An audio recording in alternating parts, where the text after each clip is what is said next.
This message comes from Whole Foods Market. Spice up get-togethers at Whole Foods Market during the Flavors of Latin America event. Craving tacos? Save on their no antibiotics ever marinated beef skirt steak. Shop Whole Foods Market in-store and online. This message comes from NPR sponsor Land's End Outfitters. You've worked hard to build your brand, so why settle for one-size-fits-all clothing? Land's End Outfitters creates apparel your employees truly want to wear. See why Land's End Outfitters has been a branded apparel supplier to some of the world's most respected brands for more than 30 years. Go to business.landsend.com/pod20 and use code POD20 for 20% off your first product. That's business.landsend.com/pod20, code POD20. A warning, this segment contains mentions of drug use. Hello. I'm Brittany Luce, and you're listening to It's Been a Minute from NPR, a show about what's going on in culture and why it doesn't happen by accident.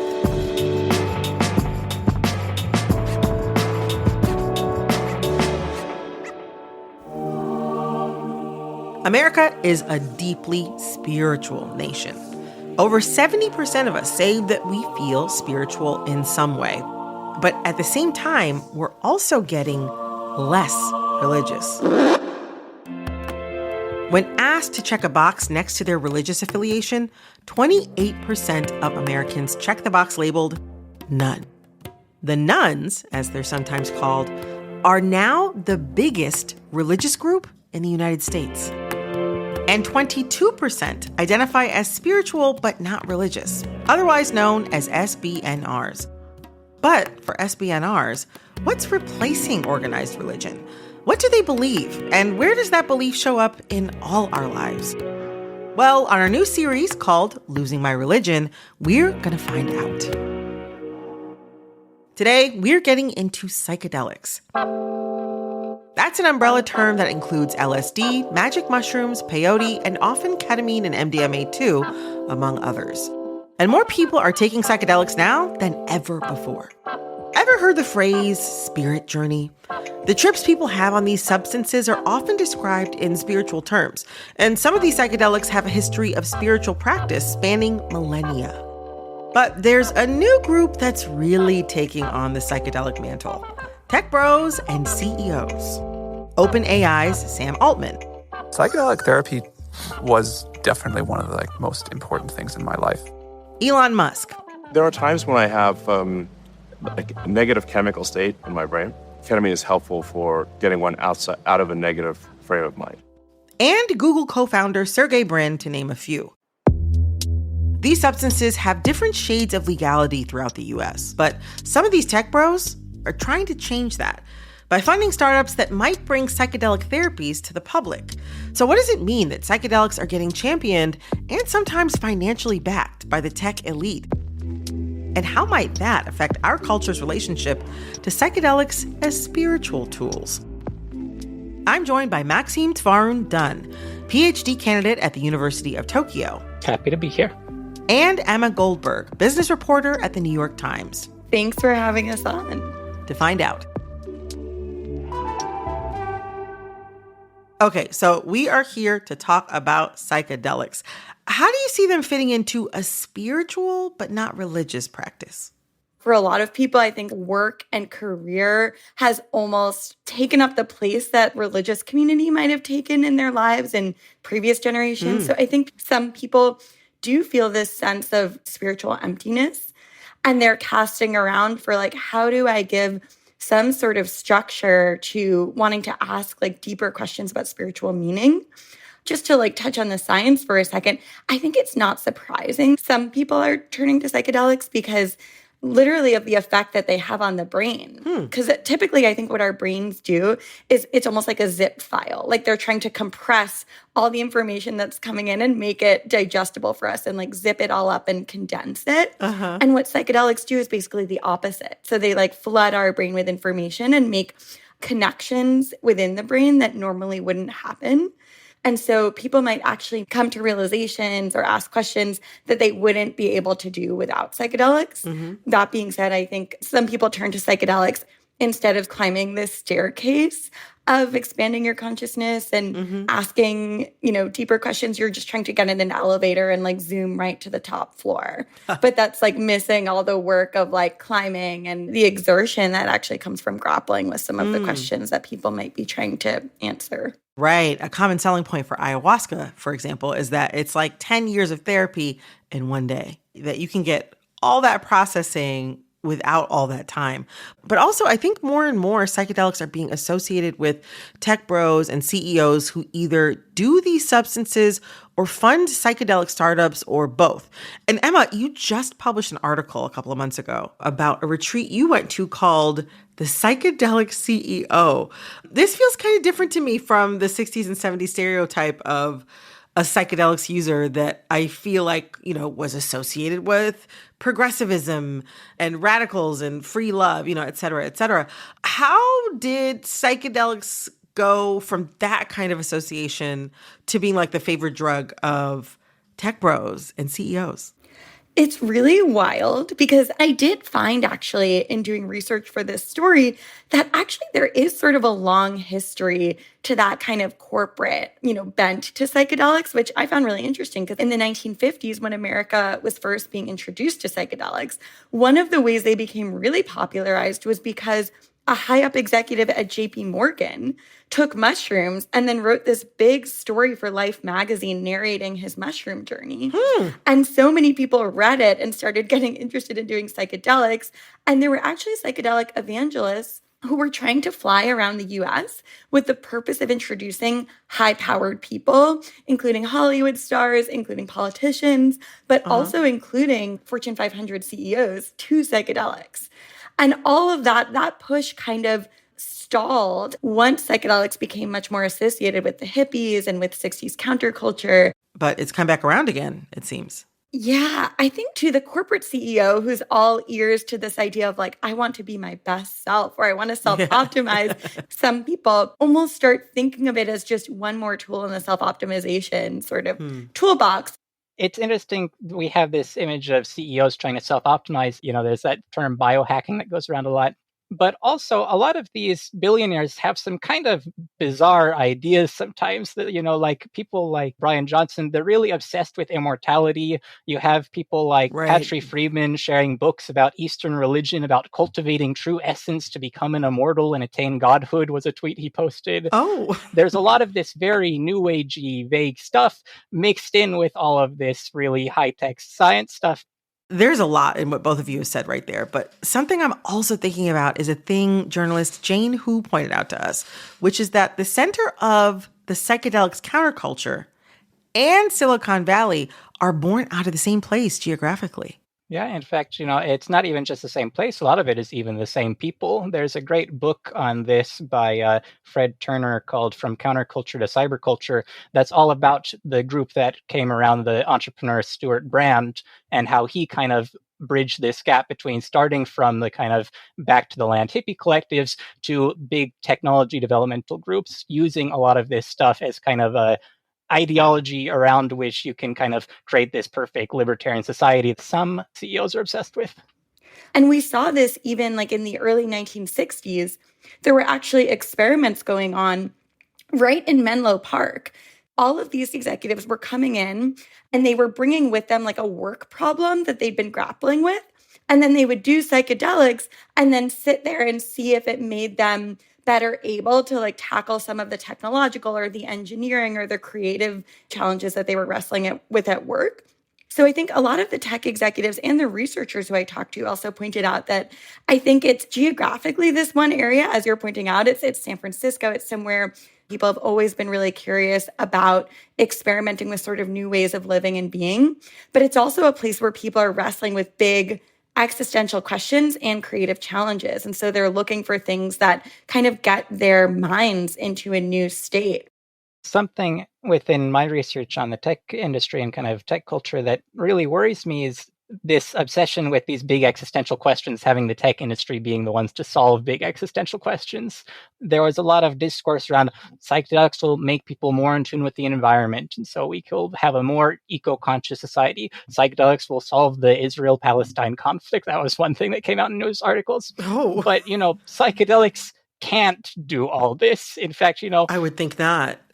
as we've been talking about, the very heights of Silicon Valley's power, some CEOs are already doing psychedelics. If they were going to fix society, it would have already been done. That's very fair. That's a very fair point. As we're discussing, how, some business leaders like to use these psychedelics because, whether they're going on trips or they're microdosing, maybe they think that it helps them with work. Like their spiritual journeys might be parlayed into maximizing shareholder value. Some companies are even trying to offer them to employees as a mental health benefit. But I think one of the things that makes me personally somewhat confused is that I have a pretty decent separation between my work and my personal life. I just don't get why doing something that has such a spiritual or personal significance would be introduced into the workplace. I don't know, what's behind the impulse of bringing that kind of personal or sacred spiritual aspect of your life into your working hours?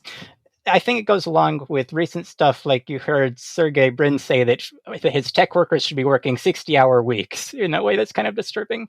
That a lot of the tech industry and a lot of startup culture that's evolved around there is really set on kind of cultivating this family image that we're all in this together, every part of our lives. This has to be dedicated to this company. This is how startups get off the ground. There's a lot of this rhetoric going around.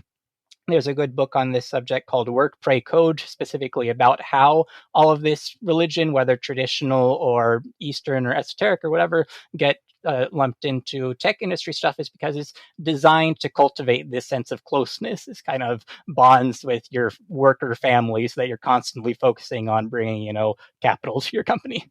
It's part of this ethos that's been introduced into the workplace of bring your whole self to work and also make your work your whole self. Yes. And there's a very clear reason companies do that. If you're doing work that's, more qualitative, less quantitative, and harder to measure, you basically have to make sure that people feel a sort of existential level of investment in the work that they're doing.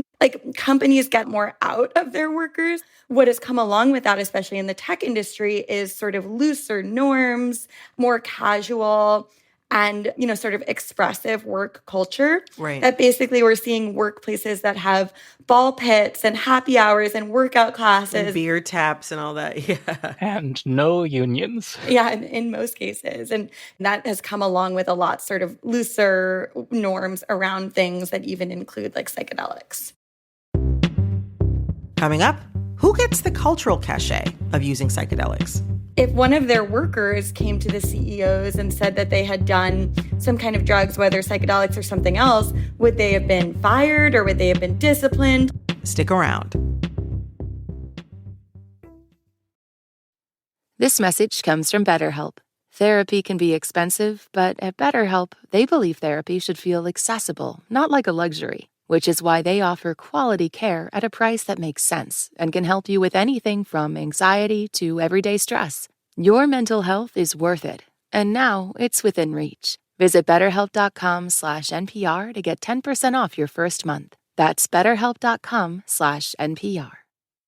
This message comes from Thuma. Create your oasis with Thuma, a modern design company that specializes in furniture and home goods. By stripping away everything but the essential, Thuma makes elevated beds with premium materials and intentional details. With clean lines, subtle curves, and minimalist style, the Thuma bed collection is available in 4 signature finishes to match any design aesthetic. To get $100 towards your first bed purchase, go to thuma.co/NPR.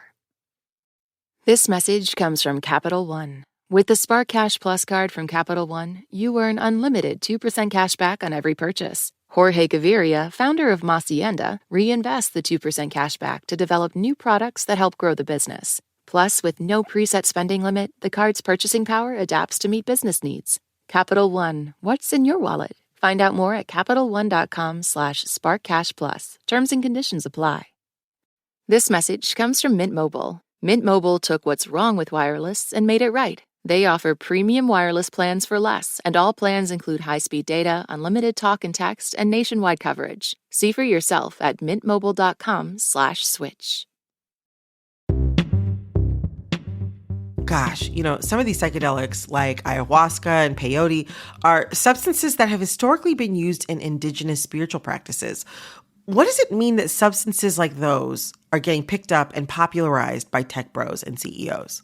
For me, I think it's commercialization of other cultures. If we look at ayahuasca specifically, actual indigenous cultures in Western Amazonia and Iquitos, Peru, are very, very diverse. There's no one concept of what shamanism is. There's no one practice.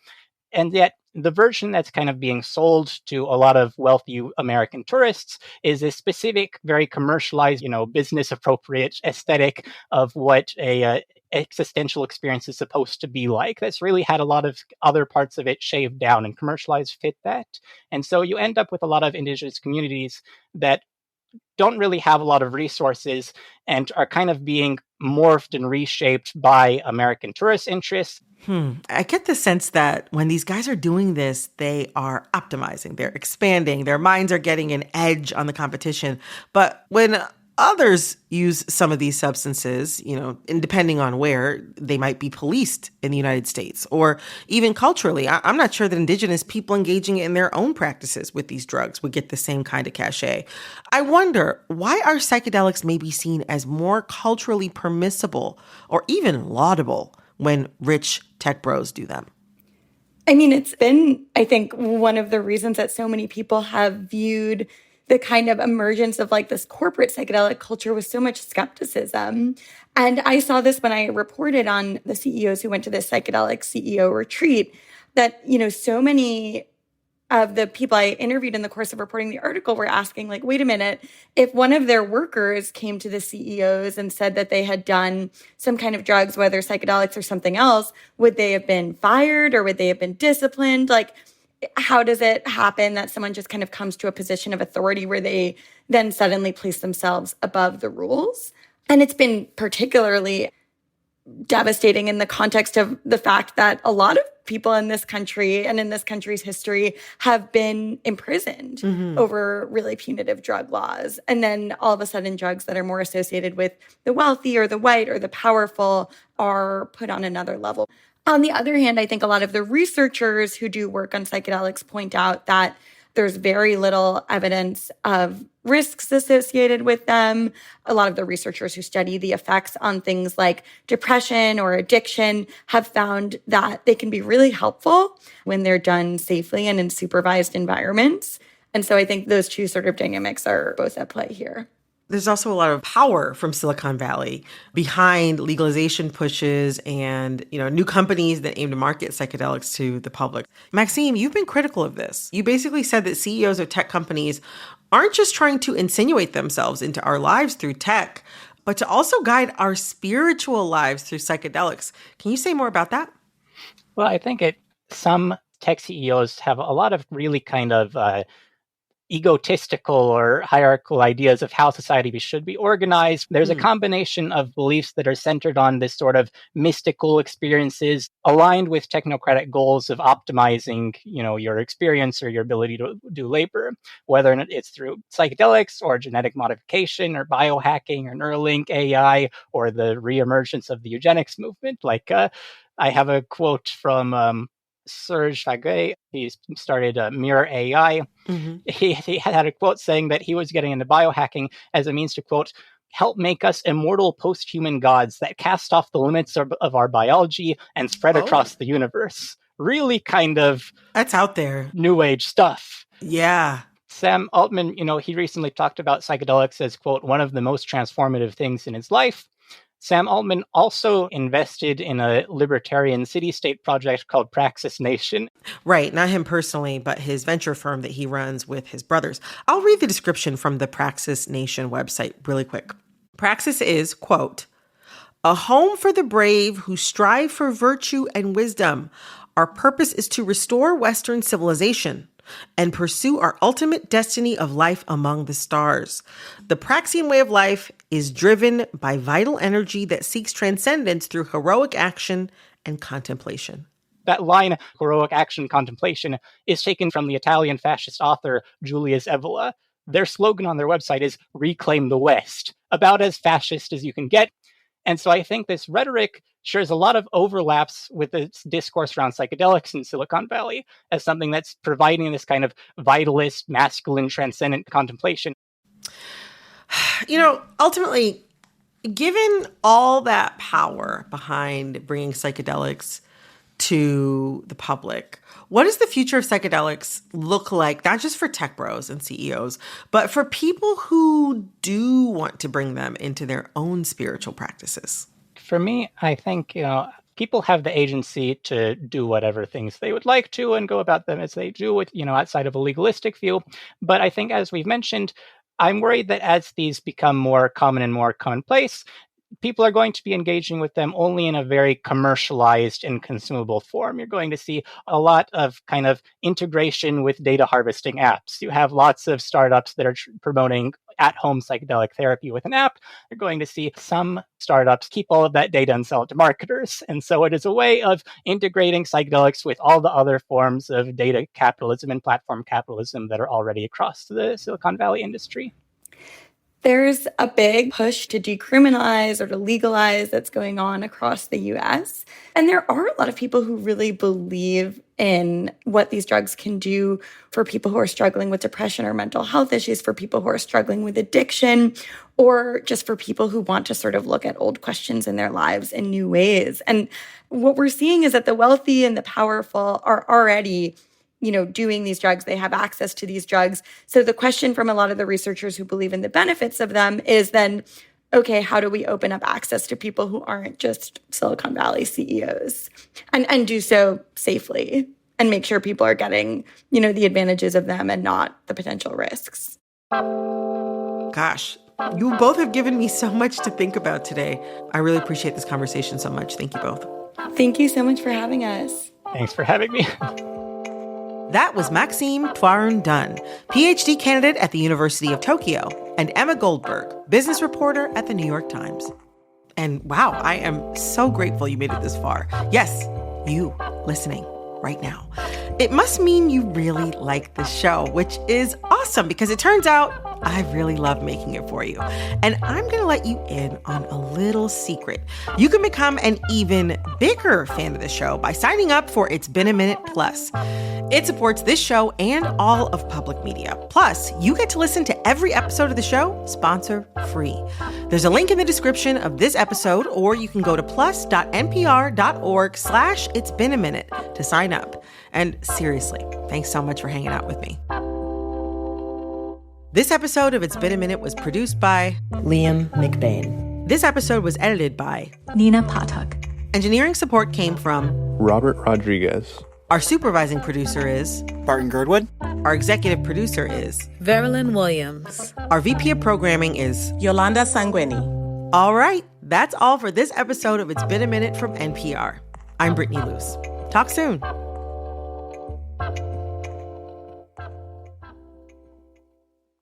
This message comes from EasyCater, committed to helping organizations order and manage food for all their business needs, with search tools to help accommodate dietary preferences and stay on budget, plus flexible payment by credit card or invoicing. EasyCater also offers employee lunch programs, tools to see and control food spend, and 24/7 live customer support, all on one platform.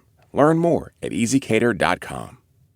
This message comes from NPR sponsor Dana-Farber Cancer Institute, where hundreds of researchers and clinicians make new discoveries inspired by the work of previous Dana-Farber scientists. See why nothing is as effective against cancer as a relentless succession of breakthroughs. Learn more about their momentum. Go to danafarber.org/everywhere. Support for NPR and the following message come from Boll & Branch. Change your sleep with airy blankets, cloud-like duvets, and buttery soft sheets. Save 20% during the annual spring event at bollandbranch.com with code NPR. Limited time only. Exclusions apply. See site for details.